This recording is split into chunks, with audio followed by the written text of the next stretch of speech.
आज हम बताने जा रहे हैं ऐसी खबर जो आपने कभी नहीं सुनी होगी। मेरे प्रियजनों सभी को जय मसीह की, परमेश्वर आपका आशीष दे। पहले इस वीडियो को पूरा देख रहे हो, जो वीडियो आपको दिखाई जा रही है, इस वीडियो में एक शख्स ने क्या कर दिया लड़की के साथ, आप खुद देखकर आप हैरान हो जाओगे। आप पहले पूरी वीडियो को देखें, उसके बाद हम बाइबल से वचन से बात करते हैं कि आज नूह का दिन आ गए हैं। आज पाप हो रहा है दुनिया में। आज बहुत सारे लोग दुनियादारी काम कर रहे हैं, अपनी उम्र का ख्याल नहीं कर रहे हैं। लेकिन मैं आपको आज ऐसी सच्चाई बताने जा रहा हूँ जैसे कि आपने इस थंबनेल में देखी। हालेलुया। पहले इस वीडियो को पूरा देख लीजिए, उसके बाद हम परमेश्वर के वचन से बात करते हैं। ईमान से बनता है। ईमान में यही बोला जाता है कि ला इलाहा इल्लल्लाहु मुहम्मद रसूलुल्लाह, अल्लाह के अलावा कोई रब नहीं है और हजरत मोहम्मद मुस्तफा सल्लल्लाहु अलैहि वसल्लम उसी रब का नबी है।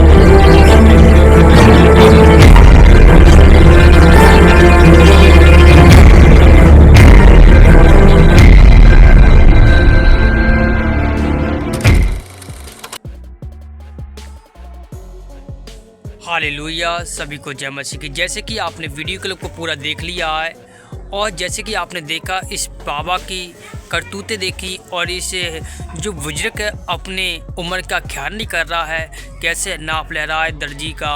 आप खुद इस चीज़ को हैरान हो गए कि ऐसे कैसे ये लोग कर सकते हैं। दुनिया में पाप हो गया है। मैं प्रियजनों में आपको बताना चाहता हूँ कि दुनिया में पाप चल रहा है।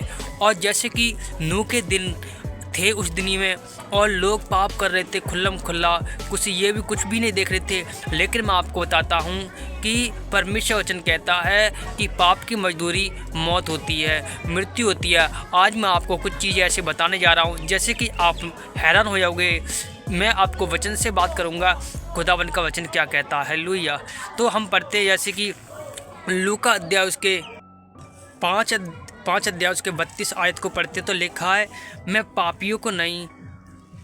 धर्मियों को नहीं परंतु पापियों को बुलाने आया हूँ।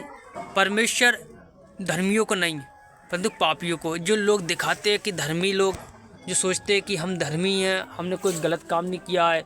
मैं आपको बता दूँ, एक झूठ पाप कहलाता है, एक गलत काम पाप कहलाता है, हर एक गलती पाप कहलाती है।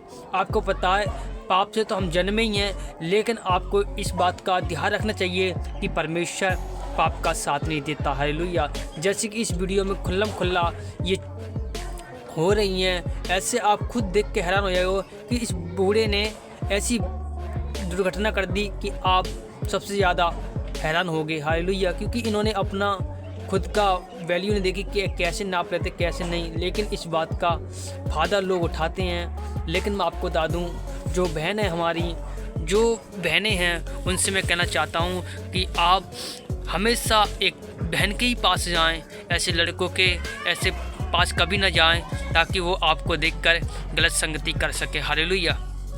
लेकिन मैं आपको बाइबल में लिखा है कि मैं पापियों को बुलाने आया हूँ, धर्मियों को नहीं। क्योंकि परमेश्वर सचमुच परमेश्वर पापियों को बुलाने के लिए आए, उनके गुनाहों को माफ़ करने के लिए, ताकि धर्मी लज्जित हो, ताकि जो धर्म के न्याय सोचते कि हम बड़ा पुण्य करते थे, भंडार करके, पूजा पाठ करके और तंत्र मंत्र करके और हम दान करके, किसी का कथावाचक करके, तो हम बहुत अच्छा काम कर रहे हैं। तो मैं प्रियजन मैं आपको बता दूं, ये बाइबल कहती है, यीशु मसीह ने कहा है, तुम किसी को दिखावा के काम न करना और न तुम स्वर्गीय पिता से कुछ भी फल नहीं पाओगे। हालेलुया। क्योंकि जब तू काम करे, कुछ भी करे, प्रार्थना करे, दान करे, उपवास करे, तो गुप्त में करना, क्योंकि तेरा पिता गुप्त में तुझे देखता है ताकि तुझे प्रतिफल दे। हालेलुया।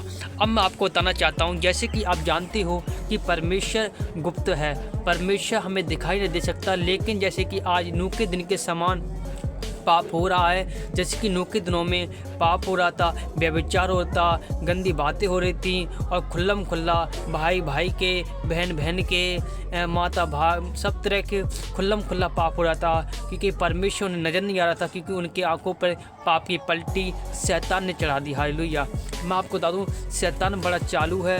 शैतान का गढ़ होता है पाप करवाना, और पाप की मजदूरी मृत्यु होती है। इसलिए मैं आपको बता दूं, जिस प्रकार आपने जाना कि नूह के दिनों में कैसी दुर्घटना हुई थी, परमेश्वर बुला रहा था उन्हें, लेकिन उनके कानों में आवाज़ नहीं पहुंची, क्योंकि वो गंदी बात बोलते थे, मदरा पीते, दारू पीते थे, नशा करते थे और व्यभिचार करते थे, तरह तरह की बातें बोलते थे। और जहाँ नूह जो था परमेश्वर का दास, वो धर्मी था, वो परमेश्वर का भय मानना था, परमेश्वर का सुसमाचार सुनाता था, लेकिन उसको लोग ठट्टा उड़ाते, लोग उन्हें मजाक में लेते। लेकिन आज भी यही काम हो रहा है। लोग परमेश्वर के दास आज प्रार्थना करते हैं, उपवास करते हैं, फास्टिंग करते हैं और सुसमाचार फैलाते हैं। लोग ठट्टा उड़ाते, कहते हैं ये कुछ भी नहीं, ये फालतू है, ये चमत्कार नहीं होती। जैसे कि एक बाबा ने, अभी वायरल चल रहा है वो बाबा, आप सोच सकते हैं उस बाबा को खुद ही नहीं पता है कि हम क्या बोलते हैं क्या नहीं। इसको ये नहीं पता है कि हम परमेश्वर के खिलाफ बोलते हैं किसी का, कि परमेश्वर के सब लोग परमेश्वर के बेटी बेटा हैं। मैं आपको बता दूं कि परमेश्वर आपसे प्रेम करते हैं। परमेश्वर के अधीनता में चलते रहो, क्योंकि परमेश्वर पापियों को बुलाने आया है ताकि धर्मी लज्जित हो, वो तुच्छों को, वो नालायक को, बदतमीजों को सुधारने के लिए, पापियों को बुलाने के लिए परमेश्वर आया है, ताकि जो लोग अच्छे हैं अपने आप को तंदुरुस्त समझते हुए लज्जित हो। क्योंकि बाइबल कहती है मूसा को जब देखते हैं तो मूसा क्या का बद्दा था, मूसा बोलने वाला नहीं था, हकलाता था, लेकिन यीशु मसीह ने कहा मैं तुच्छों को चुनता हूँ, मैं निर्बलों को चुनता हूँ, मैं छोटों को चुनता हूँ, ताकि जो लोग बड़े जाति के हैं, बड़े धनवान अपने आप को समझते हैं, बड़े पहलवान समझते हैं, उनको लज्जित करूं, ताकि वो लोग गवाही दें जो तुच्छ लोग जाने गए हैं। हालेलुया। मैं आपको बता दूं, परमेश्वर किसी का धर्म नहीं परंतु जीवन बदलता है। हालेलुया। लेकिन आपको समझना पड़ेगा प्रियजनों, परमेश्वर आपको आशीष दे, परमेश्वर आपको ब्लेस करे। जैसे कि हम आपको एक और वचन पढ़ के सुनाते हैं कि वचन क्या कहता है। यूहन्ना 8 अध्याय उसका 11 में पढ़ते हैं तो क्या लिखा है, मैं तुम्हें दोषी नहीं ठहराता हूँ, जा फिर पाप ना करना। क्योंकि इसका मतलब ये है, परमेश्वर दोषी नहीं ठहराते किसी बात को, न किसी वस्तु को, न किसी खाने पीने को, लेकिन इस बात का लोग फ़ायदा उठाते हैं। लेकिन परमेश्वर न्याय करते हैं, परमेश्वर आपको देखते हैं, तुम खुद दोषी हो इस बात के, क्योंकि तुम पाप करते हो, परमेश्वर नहीं करता है, तुम गलत बोलते हो, परमेश्वर नहीं बोलता है, तुम गलत निंदा करते हो, परमेश्वर नहीं करता है।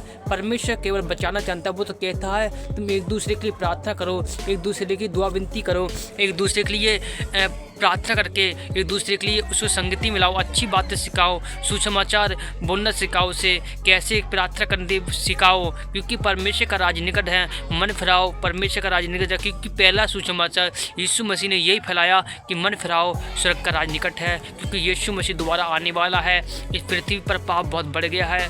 अब आप देखते हो कैसे भूकंप आ रहे हैं, कैसे लोग मर रहे हैं, कैसे एक दूसरे कत्ल कर रहे हैं, भाई भाई का ज़मीन के पीछे लड़ रहा है, कोई किसी के पीछे लड़ रहा है कोई। मैं आपको बता दूँ ये सब शैतान के हथियार हैं, और शैतान के हथियारों से परमेश्वर ने लिखा है, याशायाह में लिखा है कि 54 की 17 पढ़ते हैं तो लिखा है उसके वचन में कि जो भी शत्रु तेरे लिए हथियार बनाया है उसमें से एक भी सफल ना होगा। सचमुच यदि आप परमेश्वर की संतान हो, परमेश्वर के बेटी बेटा हो, तो उनमें से एक भी सफल नहीं होगा।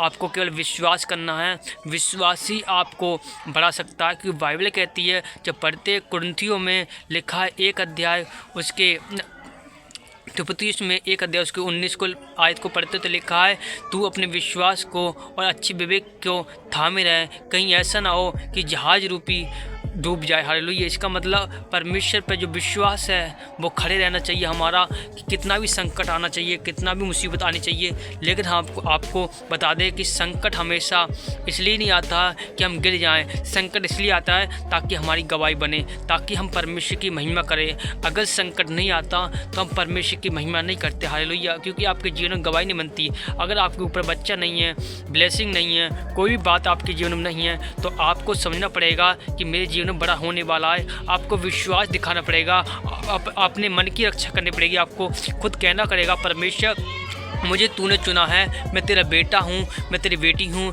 क्योंकि जब तूने बनाया तो अपनी महिमा के लिए बनाया है। इसलिए मेरे पास बेटा नहीं है। जो लोग मुझे बांझ कहते हैं, जो लोग मुझे गलत कहते हैं, परमेश्वर के सामने मेरी गवाही बना।